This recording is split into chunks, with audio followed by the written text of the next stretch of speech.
Hello, YouTube community. This is Dr. Vereen. Welcome to Ignite Family Engagement. I am here to talk about a very serious issue that is impacting education, and I am going to share a solution to the problem that I've come up with. Before we get started, I do want to encourage you to subscribe to my channel. Be sure to like the channel and share the content of not just this video, but my other videos, because doing so raises awareness of the importance of family engagement in education. So let's get going with our topic today.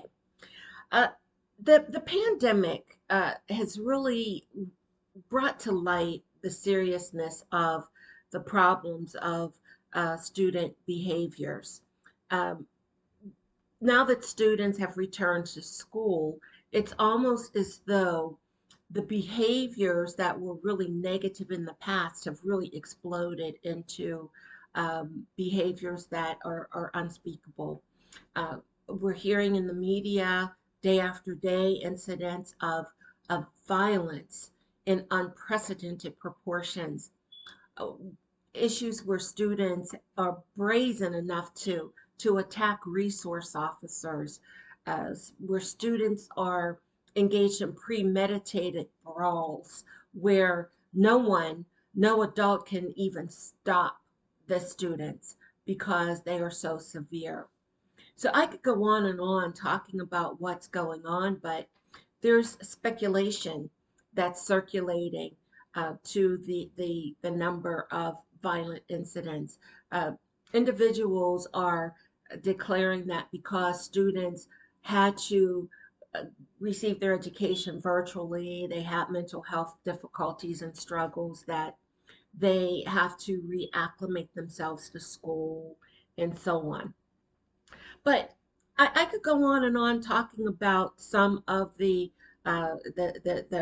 rationale that's floating around. Um, it's almost like a justification for these issues. As a former principal, I'm here to tell you that these things have been going on for a very, very long time, even before the pandemic.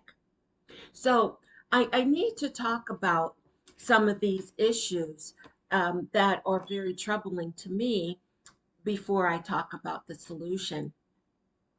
It's really important because of all of the incidents that are going on with these student outbursts of violence, that schools take a look, and school policymakers take a look at using all of the knowledge that has been obtained from our virtual learning, that and virtual protocols that the pandemic delivered to us. We need to really take a look at using virtual learning programs as an alternative to allowing students to enter schools day after day after day with the sole purpose of disrupting their learning environment.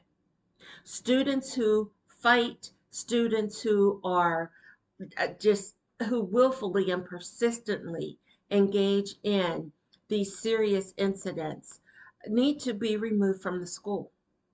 Plain and simple. We cannot continue to allow these students to and to just take over and tear up classrooms, tear up the schools, and so on and so forth. So the other thing that I need to talk about is something that has continued for a very, very long time. When students make the decision to misbehave, to disrupt, to fight, to attack, to assault, to just tear up a school, literally tear up a school, we need to realize that educators can't stop the students. There's the thought that it's the fault of school leaders that these things happen. It's not the fault of school leaders. I can remember the times that I was placed in positions where individuals like board of school directors blame me for what happened when I did not birth the problem. The problem had been an ongoing problem that simply came into the schools.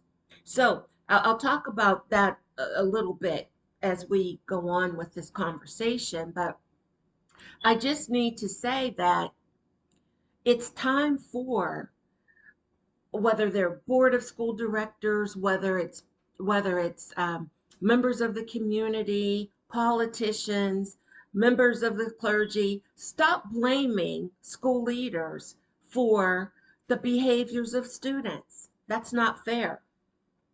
And along those lines, we need to realize that while schools and leaders, and that is school leaders and educators, have been trained using the very best practices as it relates to maintaining a safe, nurturing learning environment for students, it's not enough to solve all the problems. And it's really disheartening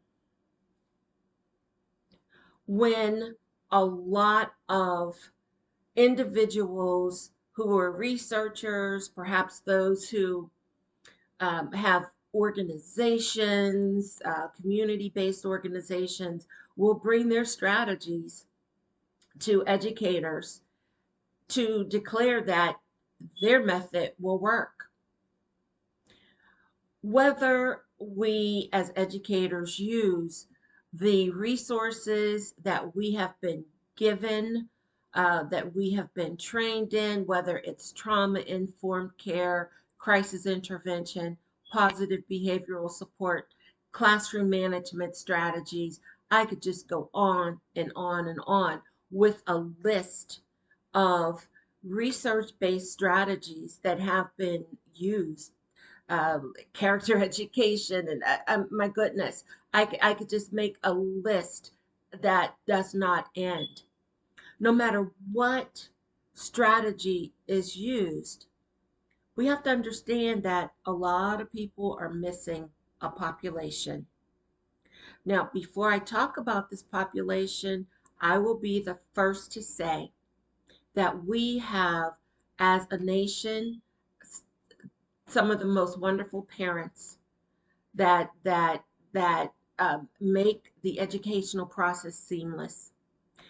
They are engaged, they're supportive, they value education in the home, they are involved, they participate, they are highly visible, and I just I think the world of engaged parents. But the sad reality is we have some parents who could care less about parenting, and they could care less about education. I call these parents at risk parents because what happens is their failures in the home carry over into the schools.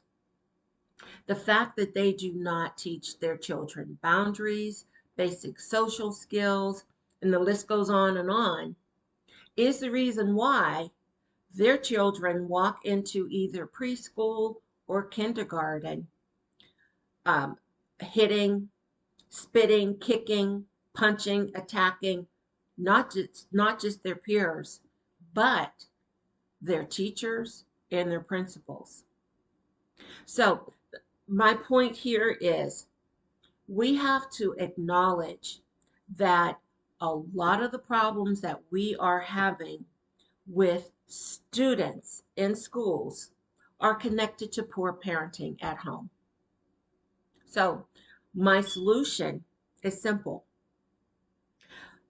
Parent training needs to be mandated for at risk parents. I am presenting this information just to let you know that my idea is to work in that area.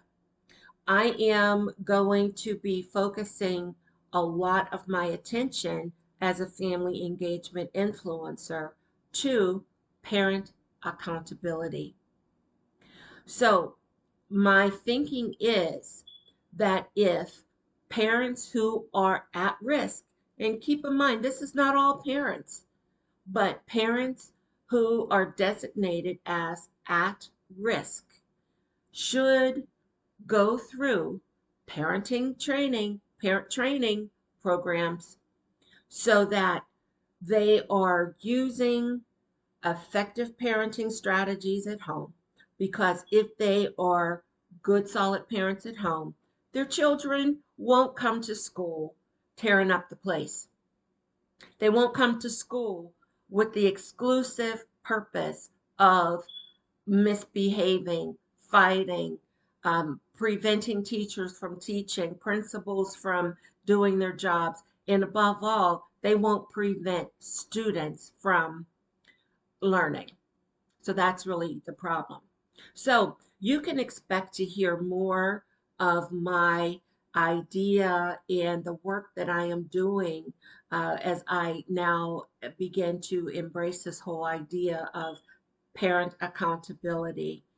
You can expect to see more videos where I talk about my efforts and my progress, and you can also expect to hear and read about all of this as I utilize my social media platforms for doing so. So with all of this in mind, I thank you very much for taking the time to listen to my concerns and to also listen to the idea that I have for solving the problem of student discipline, severe student discipline in our schools today. Thank you again for watching, and don't forget to subscribe to this channel, watch the videos, share them, and follow me too, because I have a lot of information that I am sharing, a lot of content that I am producing as it relates to family engagement. And also for educators, please be aware that I am the author of the book Repair the Broken Pieces. Along with the book, I have an e-learning course for educators related to family engagement. So thank you again for tuning in, and goodbye for now.